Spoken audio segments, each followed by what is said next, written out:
ولا تكونوا كالذين تفرقوا واختلفوا من بعد ما جاءهم البينات وأولئك لهم عذاب عظيم.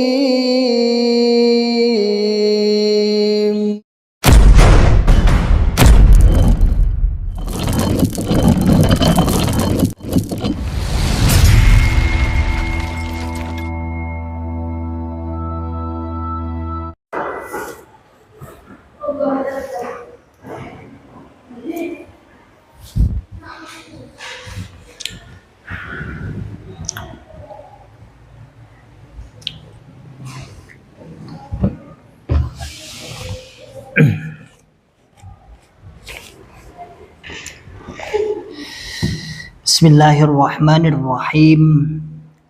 Assalamualaikum warahmatullahi wabarakatuh. Alhamdulillahi rabbil alamin. Alhamdulillahilladzi allafa baina qulubina fa asbahna bi ni'matihi ikhwana. Asyhadu an la ilaha illallah wahdahu la syarikalah. Wa ashhadu anna Muhammadan abduhu wa rasuluhu sallallahu alaihi wasallam wa ala alihi wa ashabihi wa man tabi'ahum basan ila yaumiddin, amma ba'd. Masyaallah muslimin hafizakumullahu ta'ala. Alhamdulillahi rabbil alamin. Kita ucapkan kalimat syukur kepada Allah Subhanahu wa taala yang telah memberikan kepada kita semua nikmat hidayah Islam, nikmat hidayatul iman, nikmat sehat walafiat, aman fi amanillah wa fi barakatillah, nikmat semangat, ya'muruna bil ma'ruf wa yanhauna 'anil munkar wa ulaika humul muflihun, membuka akal sehat, membuka akal waras dan membuka akal selamat kepada saudara tua kita yang ada di dalam Islam Jamaah Cokam 354 LDII, Lembaga Dakwah Islam Indonesia. Masyaallah muslimin hafizakumullah taala. Saya sedang santai ba'da ngajar di sini tadi, baru aja ya, ngajar gabungan antara kelas 1, kelas 2 dan kelas 3. Alhamdulillah untuk sementara santri dari 3 kelas itu ada 50-an, 49, 48 sampai 50 ya. Alhamdulillah pondok ini berdiri biidznillah atas izin Allah Subhanahu wa taala, pondok yang bersifat gratis ya. Semuanya dari para muhsinin, dari para teman-teman yang bersedekah, baik jamaah sini maupun kawan-kawan hijrah maupun yang lain. Seluruh kaum muslimin yang terlibat sudah terwujud pondok dan sudah berjalan 3 tahun dan sampai sekarang alhamdulillah masih menerapkan gratis pondok masyarakat. Bismillah atas izin Allah Subhanahu wa taala, saya setelah keluar dari Islam Jamaah tahun 2019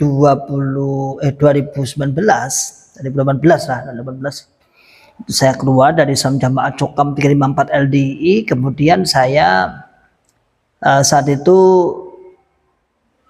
ikut bisnis waktu herbal, ada suatu herbal. Kemudian saya kurang cocok kayaknya di bidang itu. Terus saya masih belum ngajar, tapi kawan-kawan kaum muslimin yang lain sudah tahu bahwa saya itu adalah dulunya memang saya tokoh dikenal. Dan memang saat itu saya nggak mau ngajar lagi. Dan berhenti sampai setahun saya berhenti. Saya lebih banyak kumpul-kumpul dengan teman-teman hijrah saat itu. Kalau kita ingat di wilayah Solo Raya itu kan mantan-mantan LDI sering dulu pertemuan-pertemuan. Ya, saya sering ke situ, saya sering ke Pak Kudi, ke Mas Budi, Mas Nurholis, Jongker dan lain sebagainya. Sering ada acara kajian, sering kita ngeluruk kaji di sana dengan Pak Fauzi yang akan di situ. Tapi saya enggak mau terlibat dalam dakwah kaum muslimin saat itu. Lalu perjalanan waktu, ada yang kemudian harus memaksa saya untuk mau nggak mau, saya harus berani, harus ngajar, harus ikut terlibat dalam dakwah. Saat itu saya keluar dari Islam Jamaah LDI saya kuliah lagi, yaitu kuliah D2 sebenarnya. Menjelang corona itu ya, saya kuliah di Ma'had Abu Bakar, yaitu saya ingin memperdalam tentang lughah Arabiyah. Saya masuk di Ma'had Abu Bakar, namun setelah itu ada corona, banyak di online gitu, saya itu ada corona. Nah, saya belum terlibat banyak di dalam kemasyarakatan. Artinya dakwah. Tapi ada tuntutan, ada tekanan yang mungkin membuat saya risih saat itu. Nah, prinsip saya saat itu dengan keluarga, pokoknya ngaji, sudah ibadah, kita ngaji dengan para ustadz, sudah nggak usah mikir nggak usah mikir kita ngajar lagi, sudah ditanggalkan semuanya, berhenti semuanya. Dulu jadi ulama daerah, dulu jadi mubalik kabupaten, ulama faraid dan lain sebagainya, tanggalkan semuanya. Fokus mencari ilmu saat itu. Namun karena fitnah-fitnah yang semakin besar yang dilontarkan oleh Islam Jamaah Cokam 354 LDII, yang membuat telinga saya juga akhirnya ya mau nggak mau, namanya orang, dan kita hidup di mayoritas Islam Jamaah LDII. Akhirnya ada beberapa masjid itu sebenarnya sisa-sisa dari orang yang nggak mau ngaji di LDII. Ada berapa 5 atau 6 masjid saat itu. Nah, saya kemudian bertemu dengan tokoh-tokohnya. Beliau bilang, Ustadz, pokoknya sekarang itu antum sudah keluar, kamu sudah keluar. Makanya antum sekarang harus terlibat untuk dakwah. Mboten purun Pak, mboten usah mawon kalau tak pengen dadi murid, tak pengen dadi jamaah biasa. Nah, itu para imam kelompok sini terutama yang saya tempati itu gerilya itu, dan itu yang bilang ada tokoh-tokoh itu gerilya. Pertama menolak saya jangan sampai ikut sholat di masjidnya karena bermasalah, karena dianggap bermasalah, karena dianggap itu pengen ini nanti tidak dikuasai masjidnya dan lain sebagainya.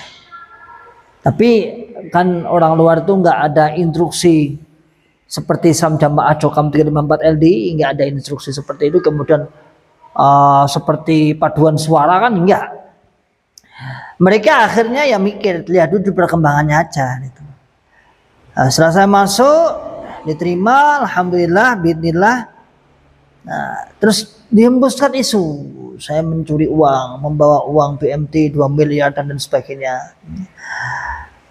Itulah kemudian yang membuat saya harus mau nggak mau tampil, karena saat itu ada omongan seperti ini. Isunya itu antum keluar dari Islam Jamaah LD itu karena sakit hati dan membawa uang, mencuri bahasanya. Loh.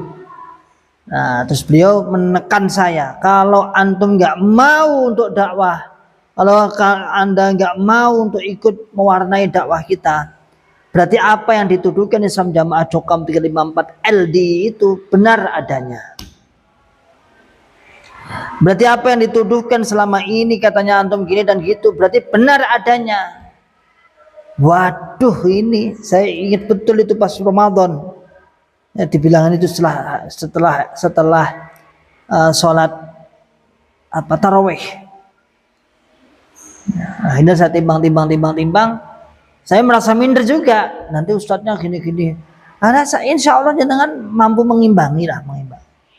Oke, suatu saat kemudian saya diajak teman, saya dikenalkan seorang ustadz, namanya Ustadz Riki Gunawan LC. Beliau dikenalkan dengan saya, lalu beliau bilang, nanti pas saya ngaji, antum tak ajak ya? Tak ajak. Kemana tatwis? Pokoknya tak ajak, aku mau ngisi kajian, antum tak ajak, tak kasih waktu. Mohon nanti diceritakan antum keluar dari LDI itu bagaimana? Ceritanya bagaimana? Lalu saya diajak waktu itu ke mana? Awal pertama kali saya itu di Ngelebak sana. Nah, dia diberi waktu hampir setengah jam. Saya suruh cerita, kenapa keluar dari Islam Jamaah LDI, ceritakan. Dan setelah itu kemudian viral. Walaupun dari pihak LDI Islam Jamaah ini tetap membendung dengan fitnah, tapi itu viral. Mantan LDI itu dedengkote iku mubalike mbiyen ki lho iku sing tinggi pondok mbiyen ki lho sing taunya kan mereka kan saya tuh imamnya dan gimana. Nah, Saat itu pula kemudian otomatis orang-orang terdekat di sini ya memanfaatkan saya. Mau nggak mau, karena tekanan itu saya kemudian terus ya Bismillah biidznillah, izin Allah. Berjalanlah kemudian 2 tahun, ya 2 tahunan. Kita lebih akrab, lebih terbiasa dengan kaum muslimin. Kemudian ada tanah sebelah itu ditawarkan. Gimana tadi kita buat TPA. Awalnya kita membuat itu rumah Quran. Rumah Quran itu kelas fasal di atas TPA, gitu aja lah. Kalau di dalam LDI kan nggak kenal seperti itu. Nah, kelas yang di atas TPA. Kemudian nggak apa-apa. Nah, terus setelah bangun, alhamdulillah kita open donasi, dukungan luar biasa saat itu.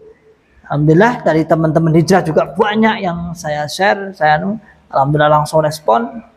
Nah, terus saya bisa mengisi kajian-kajian tetap sama puluhan masjid di beberapa puluh masjid yang setiap minggu saya datangi, bahkan sampai sekarang alhamdulillah masih istiqomah. Lalu tanggung kalau dibuat TPA atau dibuat kita buat pondok sekalian. Nah, di tengah-tengah komplek, di tengah-tengah mayoritas Islam Jamaah LDI. Itu yang membuat support mereka itu support kepada saya. Ayo pokoknya kudu ngadeg, pokoknya kudu berdiri, Ustaz Iwan didukung. Nah, begitulah sampai kemudian terwujudlah gedung atau terwujudlah pondok seperti ini. Dan bukan hanya berdirinya 2 gedung, kita punya 2 gedung dan masih kurang, sebenarnya masih kurang banyak pengembangan, namun tanahnya sudah habis. Di situ ada tanah luas, tapi qadarullah juga belum bisa membeli. Nah, nanti insya Allah kalau ada rezeki mungkin juga bisa, insya Allah doakan aja untuk pengembangannya lebih luas. Karena itu sawah, berapa hektar itu ada itu. Di samping ini mepet ini. Nah, masyaallah muslimin hafizakumullahu ta'ala. Apa yang saya ceritakan ini, inilah kemudian saya keluar dan membuat pondok bersama-sama kawan-kawan, para asatid, bukan saya sendiri. Saya kemudian mengajak teman-teman, para ustadzah, ada sekitar 13 ustadzah. Dan teman-teman yang ada di mana ketakmiran masjid membuat bersama kita, yaitu membuat yayasan. Saya buat yayasan 2. Yang pertama yayasan untuk pondok sini yaitu Himmah Aliyah Utama, yang kedua yayasan untuk mantan-mantan wilayah Jateng dan DIY yaitu Bil Ilmi Nahya. Itu sama, harinya sama, kita pendaftarannya juga bareng ke notaris. Begitulah perjuangan kita bersama-sama. Jadi apa yang dikatakan teman-teman yang ada di dalam Islam Jamaah LDI, yang mengatakan deblek, yang mengatakan kelunto-lunto, yang mengatakan itu orang sini, orang Tawangmangu, itu nggak percaya. Jadi orang-orang Tawangmangu sini itu misalnya pengurus nasihat, orang yang keluar akan hidupnya sengsara, deblek, tere, remuk dan sebagainya, itu mereka sendiri yang membantah. Kenapa? Berdasarkan kenyataan. Makanya saya berangan-angan itu berdirinya pondok dan saya ngajar ke sana kemari, itu sebenarnya secara tidak langsung mendakwahi teman-teman yang ada di dalam Islam Jamaah Cokam 354 LDI. Dia didakwahi bilhal, akhirnya dia tahu, oh gitu ya. Bahkan sampai ada kemudian saya dengar dari jamaah masjid ini, sampai ada jamaah itu bilangnya gini, metu soko jamaah LDI itu gak iso diterima sholatnya. Lalu dibantah ada orang sini, lah kan masih ikhwan kan? Sa Indonesia ini masih ikhwan tok itu, hanya Ustadz Ikhwan saja yang diterima, yang menjadi, yang lain itu hidupnya kere, hidupnya sengsara. Di sini aja beliau diterima di sini. Karena beliau itu sudah dari Islam Jamaah LDI wis tokoh misalnya. Nah itu pernyataan itu bohong. Saya yakin dengan 100% saya katakan bahwa itu pernyataan yang bohong. Bukan hanya saya, banyak teman-teman yang sudah terlibat, sudah memasyarakat, bahkan sudah mendukung dakwah. Tidak usah jauh-jauh, dekat sini aja, Mas Nur Khalis ini sudah membuat pondok. Ini buat pondok Darul Fahmi namanya ya, Darul Fahmi. Insya Allah untuk tahun ini sudah rekrut kelas SMP Putra. Kalau ini SMA Putri di sini. SMA Putri, sementara SMA Putri. Kita kenapa kok ambil SMA Putri? Karena nanti harapannya untuk mengkaderisasi calon-calon ustadzahnya untuk kelas bawah-bawahnya, mungkin buka SMP, buka SD, insya Allah cita-cita kami masih seperti itu. Jadi apa yang dikatakan secara ekonomi, secara apa, ya ndak ada pengaruh. Apa yang dikatakan Syekh Khalil misalnya yang di dalam apa itu di video shotnya saya pernah mendengar orang yang sudah keluar kemudian dikatakan dia akan hancur kehidupannya. Loh, memang dia tauhidnya kurang. Kita percaya penuh Rabbul Alamin, beliau yang mempunyai zat yang maha kaya, zat yang maha memberi rezeki. Tidak ada urusannya. Ya awal-awal memang kita sempat sok. Saya kira biasa, kita beda alam, bukan beda alam ya, beda suasana gitu aja. Awalnya di dalam jamaah dihormati, kemudian pekerjaan sudah enak. Sampai kita dulu mau bekerja itu aja loh. Selalu Pak Wakil Daerah saya itu rasa aneh-aneh, rasa legan golek momongan. Artinya kamu itu bukan orang nganggur, sudah kamu itu fokus dalam jamaah, totalitas dalam jamaah. Tidak usah mikir dia. Kebetulan saya waktu itu ada usaha fotokopi dan ditunggu oleh ponakan saya, suami istri di rumah saya sendiri di sana di Baraan sana. Saat itu, tapi setelah saya keluar ya diboykot total semuanya.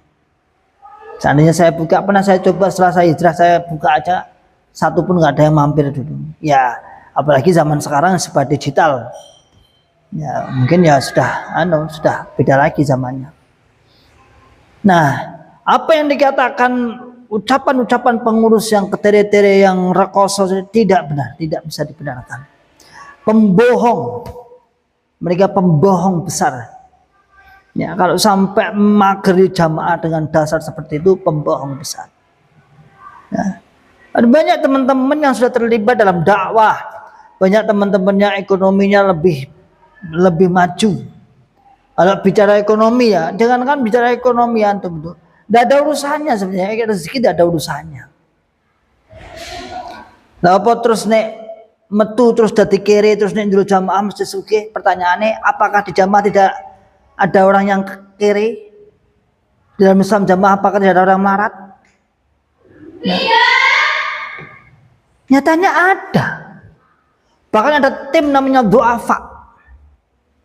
Dan berarti kan ada tim du'afa, berarti itu kan ada perkumpulannya, ada pengaturnya khusus bagian du'afa. Nah, gini aja, teman-teman itu nggak ada tim du'afa. Berarti kan nggak ada secara bahasa loh ya, tapi du'afanya tetap ada. Nah, apa dikira kemudian keluar dari Islam Jamaah LD kemudian melarat? Ngapain juga?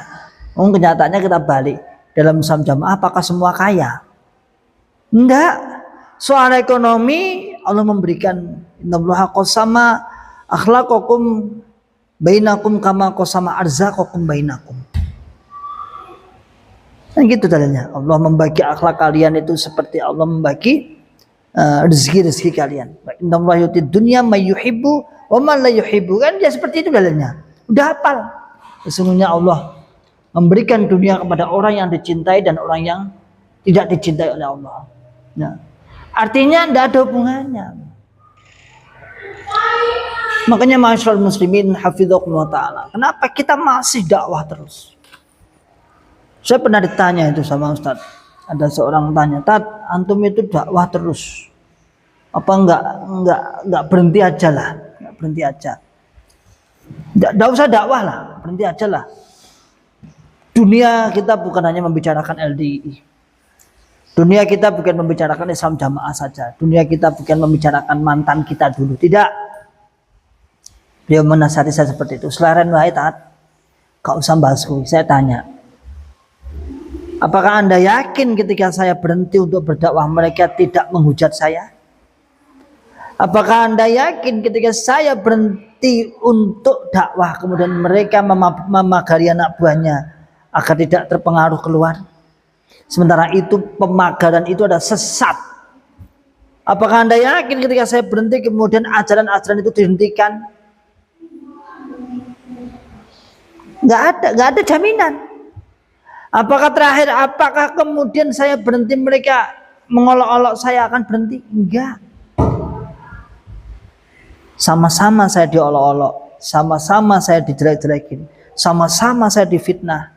Maka sama itulah saya juga harus berdakwah. Kenyataannya bidillah atas izin Allah Subhanahu wa taala dengan dakwah seklimah rong klimah jadi wong Jawa. Sekata, sepatah, dua kata insyaallah membuka akal sehat, membuka akal waras dan membuka akal selamat pada teman-teman yang masih ada di dalam Islam Jamaah Cokam 354 LDII, memberikan penguatan yang kuat semakin mantap dalam hijrah kepada para mantan-mantan LDII, memberikan pengetahuan yang lebih luas, ya, pengetahuan lebih mendalam terhadap orang-orang yang pernah simpati dari kalangan kaum muslimin, yang pernah simpati terhadap LDII. Akhir-akhir ini saya tuh sebenarnya beberapa kali itu ada anak kecil lewat di depan rumah saya, tapi beraninya pas tertutup, rumah saya tertutup kan, rumah saya kan ada rolling door-nya itu. Nah itu pernah anak saya yang jumpai langsung, mana itu saya diteriakin anak-anak kecil cabai rawit, diteriakin Ikhwan ya nun sewu, mohon maaf bajingan. Bahkan kemarin malam itu saya sama istri itu cuman saya tutup itu Ba'da Isya, saya makan sama istri. Di luar itu panggil nama saya, lalu kemaluan laki-laki itu diomongkan. Nggak tahu kalau saya di dalamnya. Oh ini terbiasa. Anak kecil, dan saya tahu pasti ya mereka itu. Karena anak sekecil itu, tak pikir anak-anak kecil itu nggak tahu apa-apa. Kira-kira saya waktu hijrah 6 tahun yang lalu, dia mungkin udah masih bocil banget, masih SD kelas 4 atau kelas 3 itu. Siapa yang ngajari? Ya nggak tahu. Tentunya dari golongan-golongan itu aja. Dan saya meyakini itu. Walaupun mungkin, ayo wani enggak, paling gitu, paling juga. Ayo wani enggak misui kai, misui umai ikhwan ya wani enggak. Kalau lewat berkata jelek wani enggak.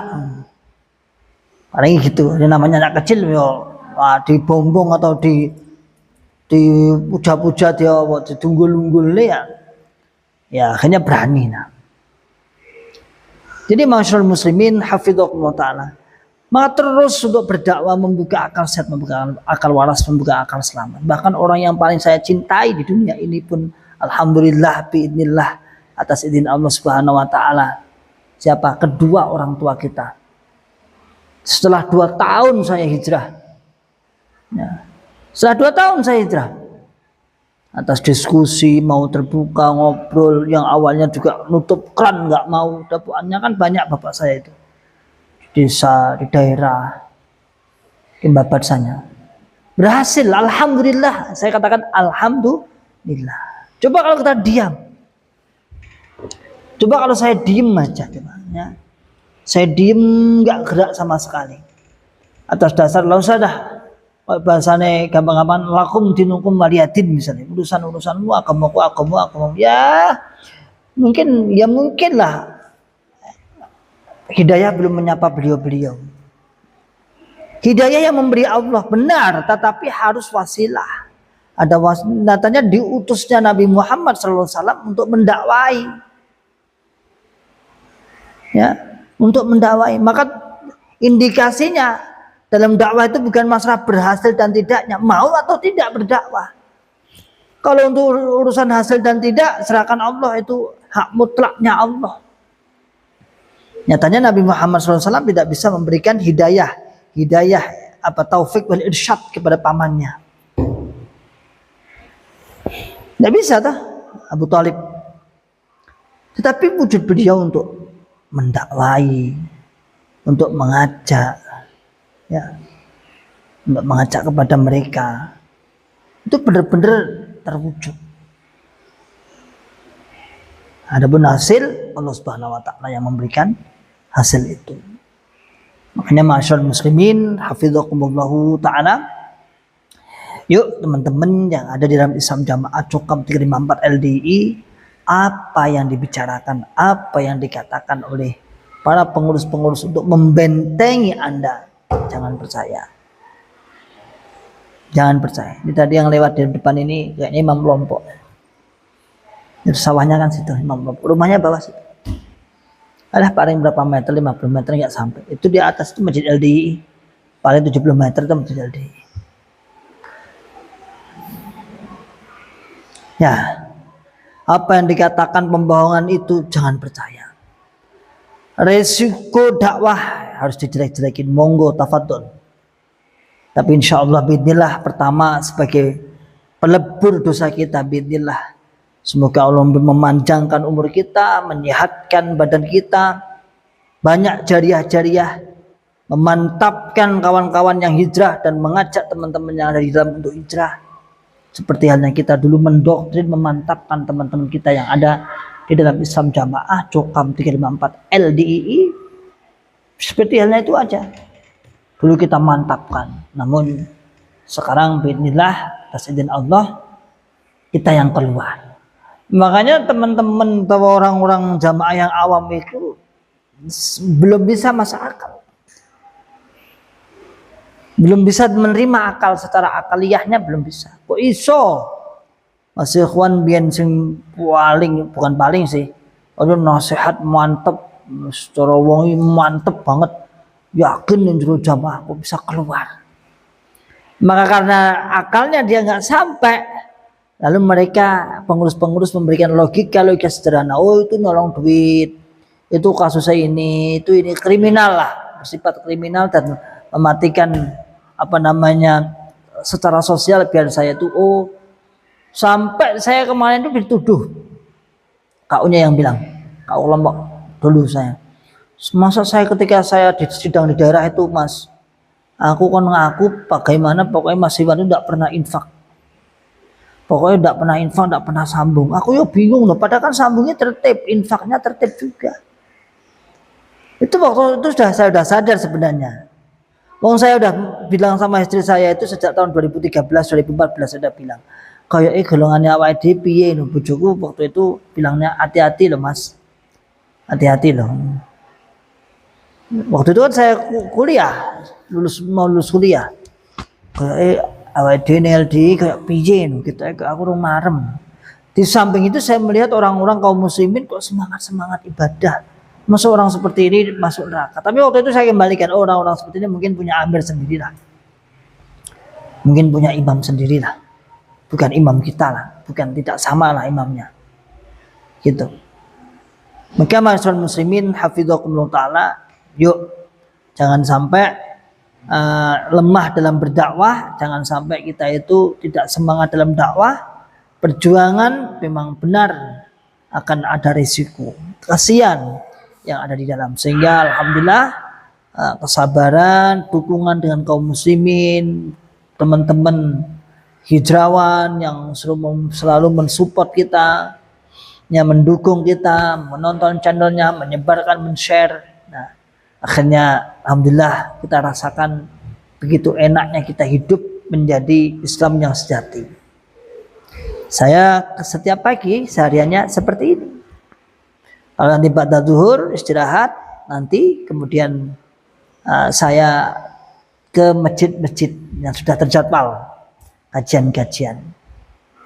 Kalau ada hari biasa ini biasanya dua masjid, 2-3 maksimal 3. Tapi kalau hari Sabtu Ahad bisa sampai 5, bisa sampai 6, bahkan pernah sampai 7 dari pagi sampai malam, karena pagi pondok libur. Ya. Kalau hari biasa biasanya jam 8 sampai jam 11:30, dan sampai menjelang zuhur saya ngisi di pondok, ngajar di pondok. Kebetulan saya diberi amanah sebagai ketuanya, sebagai kepala pondoknya di sini, dengan bersama-sama kaum muslimin yang lain. Gitu saudaraku semuanya, semangat untuk dakwah ya. Dicaci maki tidak masalah, maaf muskilat tidak ada masalah. Antum diam juga dicaci maki, antum ngomong juga dicaci maki. Sama-sama dicaci maki, mendingan kita ngomong agar mendapatkan jariah hidayah mereka-mereka yang bisa mengenal Islam rahmatan lil alamin. Salam akal sehat, salam akal waras, dan salam akal selamat. Akhiru da'wana alhamdulillahirabbil alamin. Assalamualaikum warahmatullahi wabarakatuh.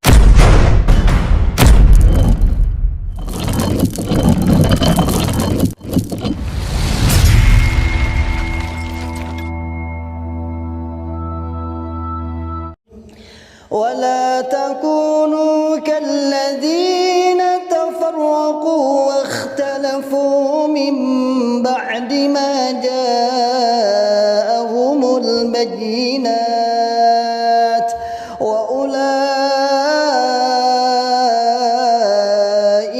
لهم عذاب عظيم.